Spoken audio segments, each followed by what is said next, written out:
Yaudah kita mulai.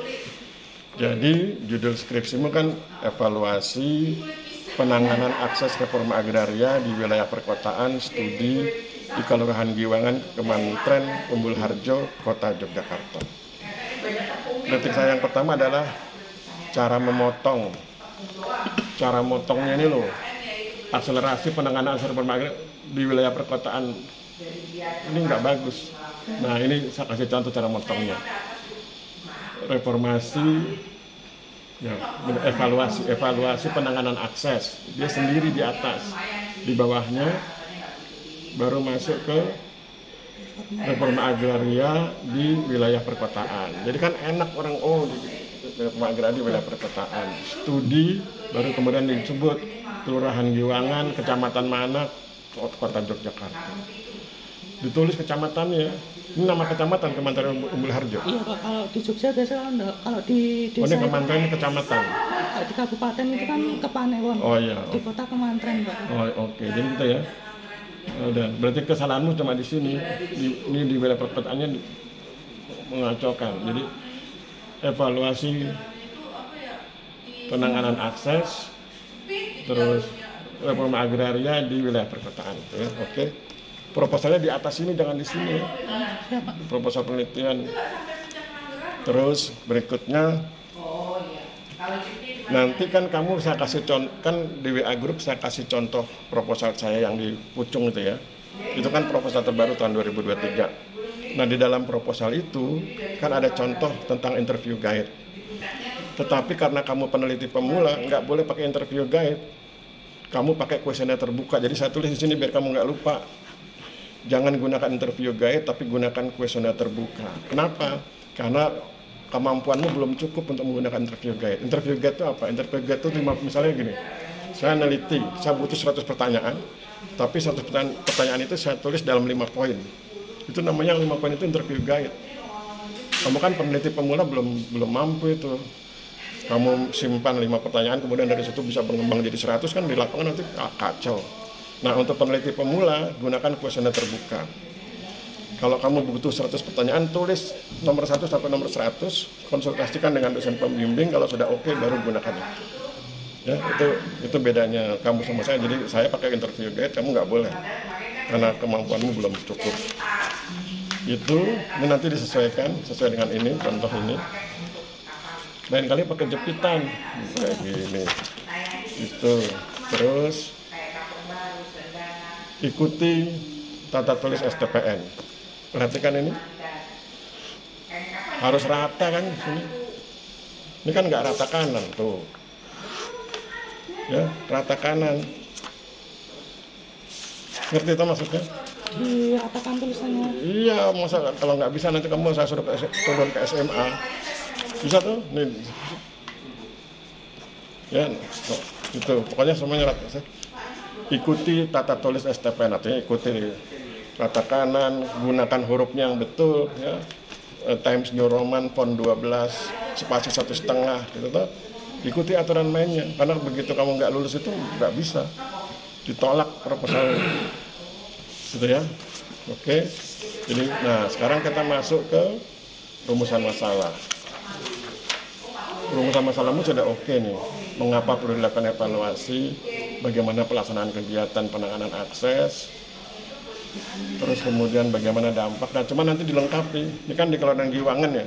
Ditambah kementerian apa, kota apa. Kementerian Umbul Harjo, Kota Jogja. Semua ditulis lengkap, ya. Ini ya. Semua yang Giwangan dilengkapi. Di Kelurahan Giwangan, Kementerian Umbul Harjo, Kota Jogja, juga Kementerian Umbul Harjo, Kota Jogja, harus lengkap. Nah, kemudian karena itu direvisi, maka tujuan penelitian juga direvisi, disesuaikan. Terus dibuat yang tertib. Kan ini misalnya C, tujuan dan kegunaan, 1 tujuan penelitian. Maka ini jadi A, B, C. Tuh, bukan 1, 2, 3, gitu ya. Itu kan tujuan dan kegunaan penelitian. Jadi nomor 1 tujuan penelitian, nomor 2 kegunaan penelitian. Kan ini nggak ada kamu, gitu. Nah kemudian bawahnya bertulis penelitian ini bertujuan untuk A, karena ini sudah ada 1, ini jadi A. A, B, C. Ya. Begitu juga yang ini. Kegunaan penelitian kan nomor 2, berarti yang untuk ini ABC, A-nya itu siapa? A-nya bagi peneliti, apa gunanya buat kamu? Bagi STPN apa gunanya? Bagi ATR BPN apa gunanya? Misalnya contoh, buat kamu kan untuk memenuhi syarat diploma 4. Untuk STPN sebagai bahan referensi. Bagi Kementerian ATR BPN sebagai masukan. Ya, itu terus begitu. Nah, tinjauan pustaka, kerangka teoritis, evaluasi, cara nulisnya itu loh Mas. Ini kan Sofyan, Ahmad, dan kawan-kawan. Nggak usah begitu, langsung aja Sofyan, Ahmad, dan kawan-kawannya dibuang. Kurung buka 2019 halaman sekian. Karena nanti yang ini kan sudah ada di daftar pustaka. Jadi orang bisa langsung ngecek Sofyan di daftar pustaka gitu loh. Sofyan, jadi Ahmad dan kawan-kawannya nggak usah ditulis. Sofyan, kurung buka 2019, koma, ini halaman 13 ya, kurung tutup, dan seterusnya. Ini juga sama begitu, kodir. Gitu ya. Masa belum apa-apa sudah kurung buka, kurung tutup, ya begitu. Jadi perbaiki. Terus ini kan tentang penanganan akses, cari literatur tentang akses reform di Google, ya. Dan kemarin sudah saya tulis satu itu di WA Group, nanti kamu cek di WA Group, saya posting literatur tentang akses reform, kamu kutip dari situ, jadikan itu sebagai referensi, ya. Kemudian kerangka pemikiran. Kerangka pemikiran itu kan untuk menjawab ini, untuk menjawab perumusan masalah. Jadi ini nggak nyambung.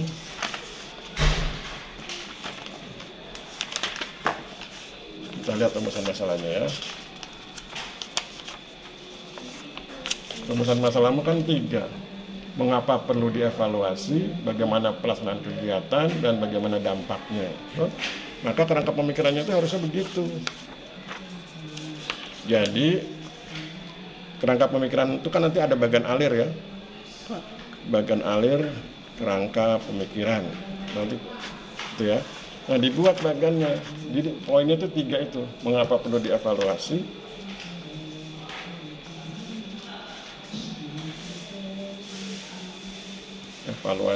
terus kemudian bagaimana pelaksanaan kegiatan,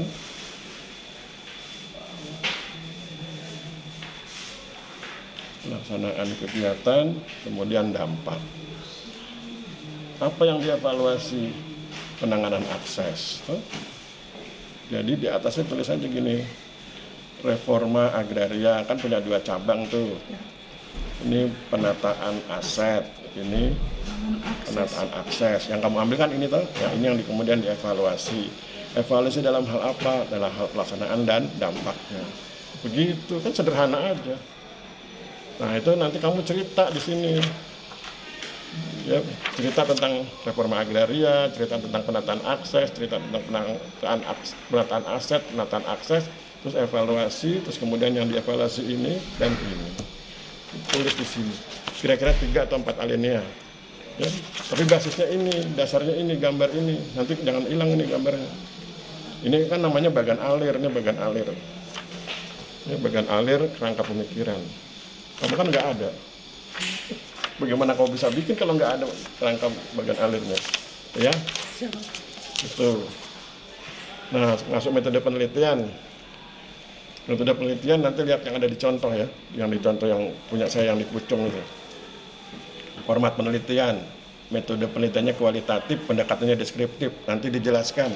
Jangan gunakan SLA. Ini 5 tahun ini kalau gunakan SLA. Ini kan punyanya LSM, Sustainable Livelihood. Ini ada 5 tahap, 1 tahap itu 1 tahun.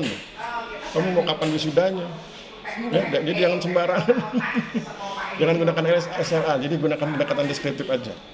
Jadi format penelitian, metode penelitian kualitatif dengan pendekatan deskriptif. Nanti diuraikan. Metode penelitian kualitatif adalah bla bla bla, gunakan buku saya, tulis Nugroho tahun 2020 halaman sekian. Pendekatan deskriptif, cari bukunya di Google banyak itu ya. Nanti pilih. Terus kemudian lokasi penelitian. Lokasinya di Wangan, Kementerian Umbul Harjo, Kota Yogyakarta. Alasannya apa? Tulis alasannya. Oke. Tinggal nanti dirapihkan ya. Terus kemudian populasi sampel salah ini, yang ini kuantitatif. Kamu kan kualitatif. Kalau kualitatif nggak pakai populasi dan sampel, tapi ini langkah kerja operasional. buat penetapan informannya, terus pemilihan. Ini kan nanti pakai proposif, jumlah informannya berapa, sekitar 10 atau 15, jangan lebih dari 15. Kemudian data yang digunakan, primer, sekunder. Terus kemudian yang keempat, ini teknik dan instrumen pengambilan data. Tekniknya wawancara, instrumennya questionnaire terbuka. Jangan gunakan interview guide karena kamu peneliti pemula. Kemudian teknik analisis datanya gunakan yang ada di buku saya.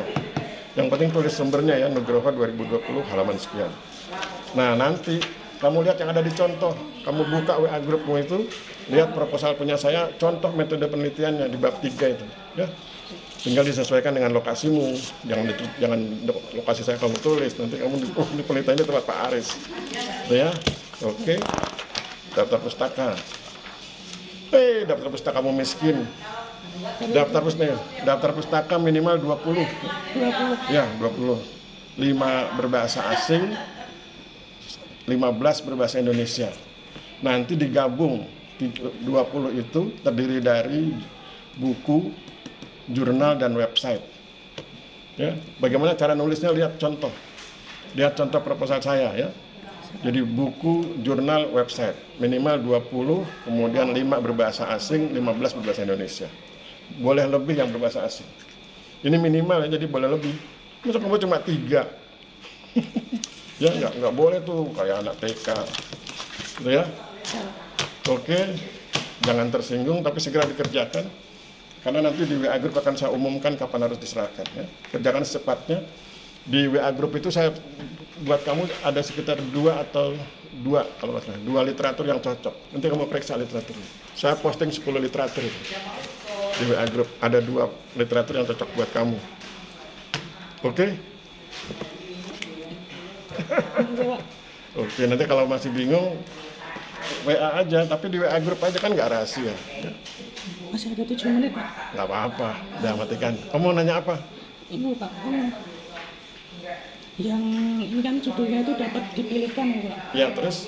Itu kan untuk informannya itu pakai snowball Pak? Pakai purposif. Pakai purposif. Purposif, artinya kamu yang nentukan. Kalau snowball itu kan insidental kayak orang berjudi. Enggak, purposif. Kamu tentukan orang yang paham tentang ini. Kalau kamu bingung, kamu tanya kepala kantor atau siapa sahabatmu di kantor itu. Siapa yang bisa diwawancarai. Sudah langsung tunjuk orangnya 10 atau 15. Ya, apalagi. Dan jangan pernah lagi bilang kalau ini dikasih. Ini sudah milikmu. Siapa? Kamu harus bertahan, nanti di ujian dipancing sama dosen penguji begitu. Ini judulmu dari siapa? Kamu bilang, dari Pak ini, wah gugur, gak lulus. Karena semua yang kamu tulis itu harus bersumber dari kamu. Salah benar itu milikmu. Kamu harus bisa bertahan di situ. Ya, jadi mulai hari ini judulmu. Ya. Dan pertahankan terus dan perhatikan cara nulisnya, bandingkan dengan tulisanmu. Gitu ya. Oke, sukses. Salaman lagi kita. Oke. Thank you.